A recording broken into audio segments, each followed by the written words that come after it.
Hello, hello. Welcome back to Zip Tips Crypto. I am Zip, here to bring you more phenomenal, great crypto content. And today we're going to dive into crypto asset custody basics.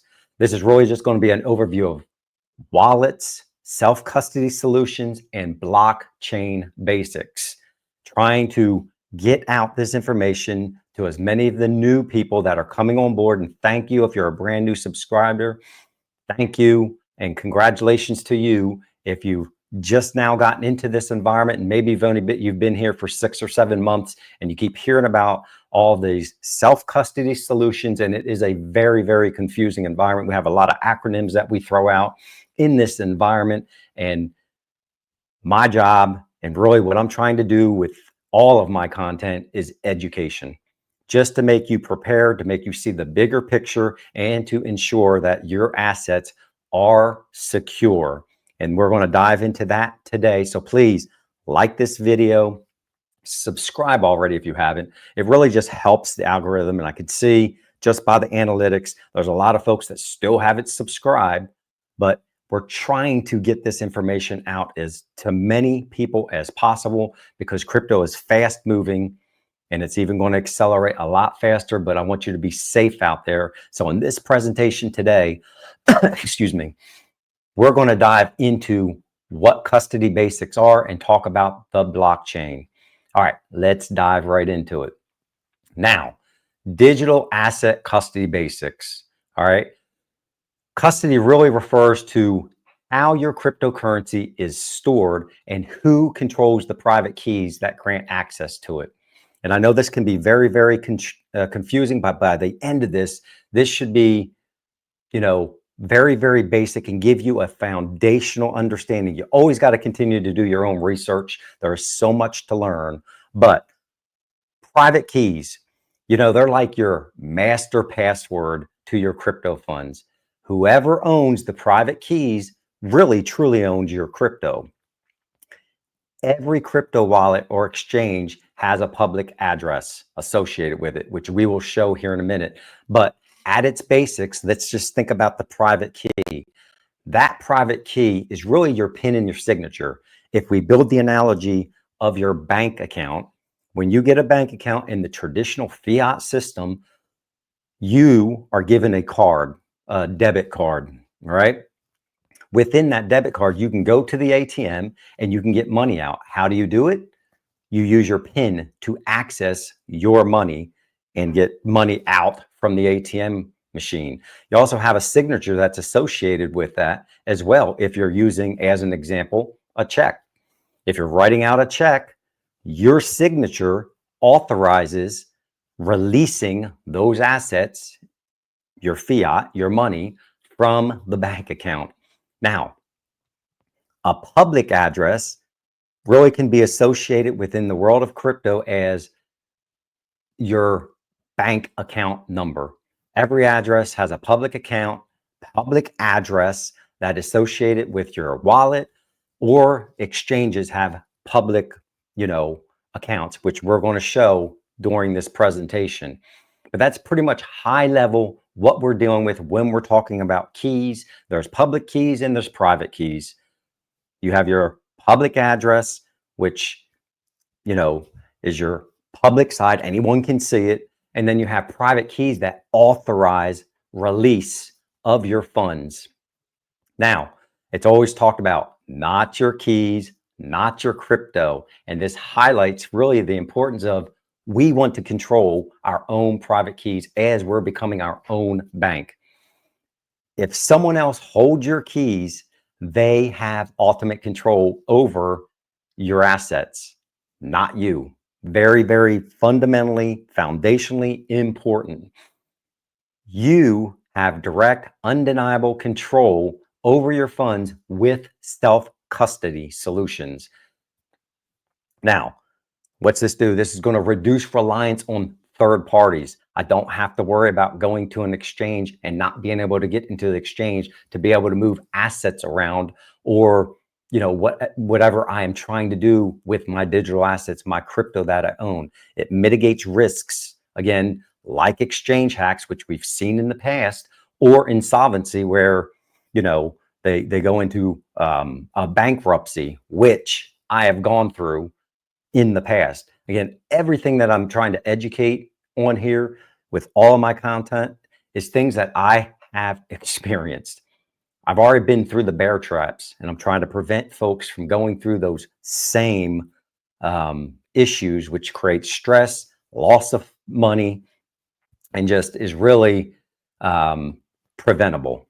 Now, access to your funds in self-custody solutions, you can access them anytime, anywhere, without permission or restrictions, because you own the keys, which we'll get into here in a minute. So that's the basics, the foundation for digital asset custody. Now, crypto custody options. What are those? And we're going to go over each one and try to explain exactly what the nuances are with them. But we have exchanges, which are public entities, if you would, centralized entities. We have hot wallets, and we have cold wallets or cold storage. So let's talk about exchanges first. Exchanges is, again, your crypto being held on a centralized platform. What are the pros with that? Very, very easy onboarding once you've gone through the KYC, KML, and getting registered and linking your bank account to said exchange so you can bring fiat in and you can buy crypto or digital assets, as I like to call them. So it's very, very convenient, easy to buy, sell, and trade, and you get customer support, sort of. Right. And just keep in mind, customer support is never reaching out to you. Again, we want to be very cautious in this environment because crypto is exploding, but they're not going to reach out to you and tell you that you have a problem. It's you reaching in, but there is some customer support there. What are the cons and threats with regards to exchanges? As I spoke to a minute ago, not your keys, not your coins. They basically hold the private and public keys all in that centralized environment. They could be hacked. There could be data breaches. Examples of those: Mt. Gox, FTX a few years ago, Celsius. There's a whole list of hacks and bankruptcies that you can research on your own, to where funds were held in these centralized exchanges and they ran into some problems. They got liquidated, and guess what happened? Individuals like me lost their funds because I had them on a centralized exchange and I thought it was okay. Frozen funds or withdrawal limits. We have seen, especially when the markets are getting hot and building up, trying to get into these exchanges to sell can be problematic. They freeze up, they lock up. Whether that's purposely done or not, I don't know. That's another discussion. But again, we want to make sure that we just have an awareness of all of these for all you folks that are brand new, or even you OGs out there. What is the use case there? Again, good for beginners or active trading, but not for long-term storage, in this guy's opinion. Now, examples are Uphold, Kraken, Caleb and Brown, who I absolutely love, which is a crypto brokerage, would be examples of a centralized exchange or brokerage. All right. Many of you are very, very familiar with those. And I have multiple exchanges that I utilize to make sure if one isn't working and I'm trying to get out, I can get to another one. Now, hot wallets. What are hot wallets? They're apps or browser extensions. Examples of those would be MetaMask, Trust Wallet, and even the Bifrost wallet that I utilize for a lot of my Flare delegation, staking, and getting into that DeFi environment, and soon to be XRP staking. But what are the pros with a hot wallet?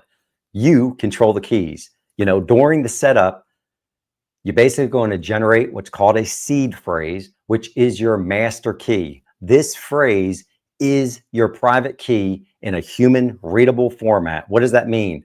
Some of the wallets, you'll have 12 phrases that'll be given out.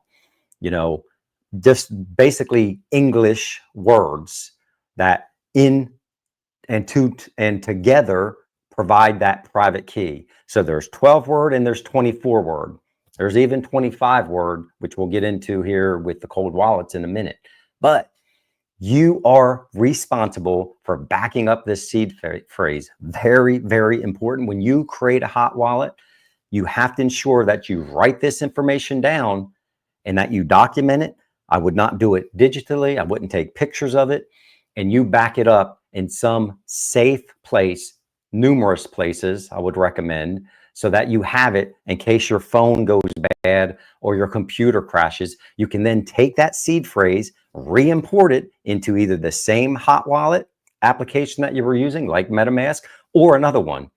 You do not have to utilize the same wallet to open up another wallet, as long as it's the same technology, meaning 12 word or 24 word.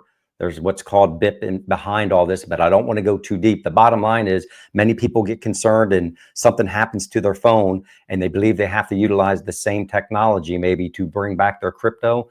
That's not how it works. 12 words can go with another 12 word wallet as an example. 24 words could be imported into another 24 word wallet.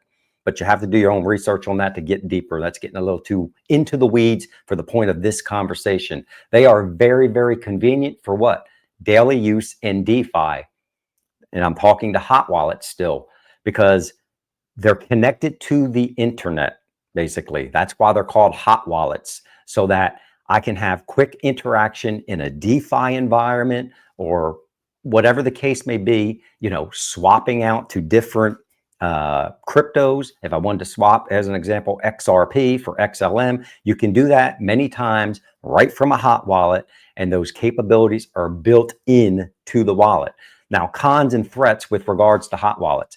They're exposed to malware and phishing attempts. We see them all the time. That's why you have to be very, very careful and understand what is going on.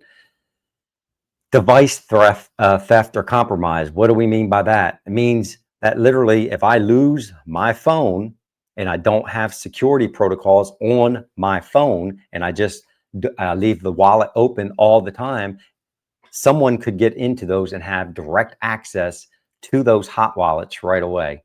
So within each application, you have to ensure that you're also deploying security protocols to make sure it's as locked down as possible. Now, use cases, medium complexity for new folks. It's really easy to create a new wallet. You write your phrases down and you're off to the races. It's not that hard. However, they do require backup of those seed phrases, as I was talking to, and that's just writing those seed phrases down. So in the event, in the future, if something were to happen, I can re-import those seed phrases into MetaMask again or Bifrost wallet again, and magically all of my assets are going to appear. All right. Now, cold wallets. These are offline wallets, like, hardware wallets. When I talk about cold storage, I'm talking about Ledger, the Nano X, as an example, or Decent, a biometric capability. These are hard wallets that store your crypto and your keys offline.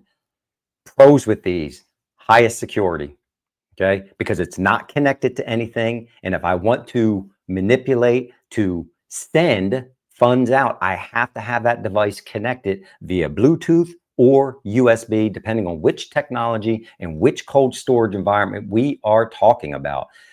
They're pretty much immune to online attacks. Why? Because they're sitting in a safe. They're not connected to anything at all.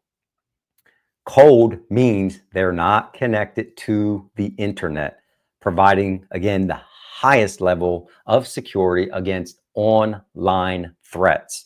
Now, what are some cons and threats with regards to cold wallets? Physical damage or loss. Again, your Nano X could be go bad, or even a better example, your Nano S. For those of you, very important warning, if you're still here watching this, is not going to be supported anymore for firmware upgrades. So that's why it's important to write your keys down so they can be loaded onto another device. Literally just did this the other day. I took my old Nano S. I still had some funds on my Nano S device. I took the keys from the Nano S and I imported them into another device, just like that. And all of my assets showed up. That's why you want to write this stuff down, your phrases down. They need to be secured, like in a lockbox, a safety deposit box, a fireproof safe. And I generally would not recommend storing both the passphrases and the device in the same place, right? Because we're creating layers of security here and we want to separate all of that information. So just in case something happens, your house burns down, which won't, I hate to even speak about those things, but, or you lose it, whatever the case may be, you have this environment to where you are securely protected everywhere. Cold wallets could be more complex for a brand new beginner. Why I'm making this video. It's really not that hard. It's just a difference in mindset and understanding the foundational basics, which you should by the end of this video. Now, use case, long-term storage of large crypto holdings are for cold wallets, because honestly, how we talk about it, the content on this channel, we are long-term macro thinkers and we're here for the long game. So we're not in and out. We're buying these assets, we're DCAing a dollar cost averaging in, and we're going to store them until utility starts to come into the environment, and at which time we decide to exit. So that's the use case of all those. Remember, we have exchanges, we have hot wallets, and then we have cold wallets. Now, let's talk about blockchain basics. Really, a blockchain is a decentralized public ledger for all transactions that occur on a specific cryptocurrency network. Each cryptocurrency is really its own blockchain. All right.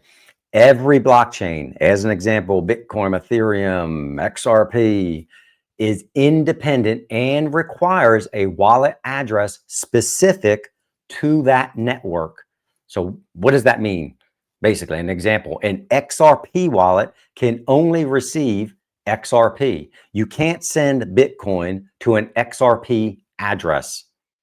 Okay. You can't send Ethereum to an XRP address or XLM or anything else. So you have to be very, very careful if you are sending said crypto, whatever that is, that you are sending it to a wallet, an address that is within that blockchain.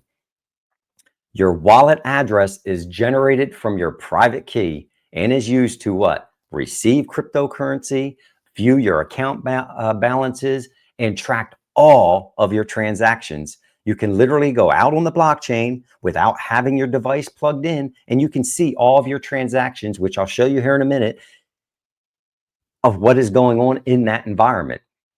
Now, each blockchain also has a block explorer, and this is where we're going to do a little show and tell here in a minute, but it's basically a website that shows you and allows you to see all transactions, addresses, and what is going on in that blockchain environment. Examples, Bitcoin, you can use blockstream.info. XRP, which we're going to look at, you can use xrpscan.com. These explorers basically are going to show the wallet address and every incoming, outgoing transaction that is going on. That is why the blockchain is amazing, because you can't hide from it. So all this, political vitriol of that hackers are going to use it and foreign entities are going to use it for bad things, only if they were the dumbest people in the world, because it's all traceable. It's wide open. It's immutable. Timestamps, it shows the amounts, status, the pending, confirmed, failed, etc., etc. You can see all this within the blockchain. Now, unlike traditional banking, blockchain technology is not private by default. Basically, what I was just talking about, anyone can see this activity. However, addresses are pseudonymous. They don't directly reveal your identity unless you associate your name with it. You know, as in an example, on a centralized exchange or a public post, if you put your address out on X, it's going to associate, obviously everyone's going to know that it's your address. Other than that, it does not show those details. And we're going to show you real quick, what am I talking about with regards to that? If we go to the XRP scan as an example, and we go here, you can see all transactions that are going on the XRPL. We can see the addresses, we can see the hashes, we can see the validators, everything. If I were to go up in here and I were to put in my wallet address, it would show exactly what is inside my wallet, how much I have, how many transactions I have. And this is why it's so important. And this is why it's not really a smart idea to put out your main holding XRP address. I know some content creators have an address that they use just for funding, so that their viewership can send them XRP. But I guarantee you, if they're smart, that's not their main account, because it will show everything that is going on. You can come in here and you can look at the metrics. We can see how many different things are going on within XRP, the transaction types and everything. You're not going to hide anything, ladies and gentlemen. So again, we must be very, very careful, but I want to make sure that you understand at the very basic level, you can see everything. As an example, we can go into this, any of these transactions, and I can see here's the address associated with this wallet, and here's all the transactions that have been going out. Now, it's good to know this stuff only because you want to have an understanding of what is going on within the environment when you first come out in here. You can go to some of these, as an example, Binance here, and you can see everything that Binance is sending out and to what wallets they're sending out. That's how, when the whale alerts go out and they say 2 million XRP has been moved to X, Y, or Z, this is where they're getting that information from. And you can dig into the wallets and you can see what exactly is going on, when the wallet was activated, how much XRP they sent. That's the Blockchain Explorer. Very, very, very useful and helps. And I just wanted to show you that, to kind of pull all this together so that you understood some of the blockchain basics as we're talking about, crypto custody. So key takeaways, again, take your crypto security serious. Don't leave all your assets on an exchange, in my opinion. Have multiple exchanges set up for exit strategy reasons. Do your own research. Ensure the keys are backed up, and most importantly, that your family knows about it. The last thing you would want to happen if you were to graduate and move on, that you have all of these precious digital assets and you're the only person that knows about it, and your family then can't get to these assets. And that goes for whether it's on an exchange, a hot wallet, or a cold wallet. Have this stuff written down, have a conversation with your family, and be prepared. Ensure your keys are backed up, written down in multiple locations. Keep updated on new requirements and capabilities. We're moving fast, and there's going to be new capabilities that come out. At some point, we may be able to custody with the banks, and we may choose to do that if it makes sense. It's your system. You are the bank. It's your financial environment. Stay organized. You're going to have wallets that I have for DeFi purposes, like I mentioned, Bifrost, to where I can go in there and I can do everything that I want to do within the Flare environment, to stake my XRP, to do some DeFi, whatever the case may be. But you need to be organized. You're going to have wallets for long-term holding, which are our cold wallets. Again, ladies and gentlemen, not a complicated environment. I wanted to make this content to try to water it down as much as possible, and so that you can literally take this video. We're at 24 minutes, went a little longer than what I wanted. I hope you hung in there. I hope this was valuable information for you, especially if you are brand new. When I first got into this environment, there's so much that is going on. You're just trying to buy into these assets and then trying to figure out all these custody solutions, and it can be very, very confusing. I made many mistakes, but this is meant to be educational. So please, again, share this out, be smart out there, continue to be safe, and someday in the very, very near future, when all this stuff explodes, we're going to absolutely hang out in the most beautiful beaches of the world, and we're going to educate and use this content going forward as a platform to resonate with as many people as possible. So have a great rest of your day and just be safe. With that, Zip is out.